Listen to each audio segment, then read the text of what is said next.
All right, so for this example here, we're going to solve for y. We're going to get y by itself. We're going to isolate y, however you want to look at it. So what we want to do is undo what's being done to the y here on the left-hand side. So we're going to undo this minus 3x with a plus 3x to both sides. So on the left side, we got a minus 3x plus 3x. That's no x's there.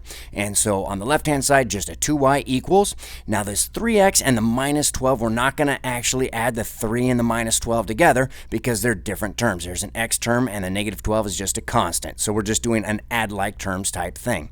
So we'll have 3x and minus 12. Now to go from 2y to y, we need to undo the multiply by 2 with a divide by 2 to both sides. So 2 over 2 just makes 1y for the left side. Now each of these terms here both need to be divided by 2. So the 3 divided by 2 is 3 halves x, and then we got a negative 12 divided by 2 makes that negative 6. Go ahead and check out these other videos if you haven't seen them yet.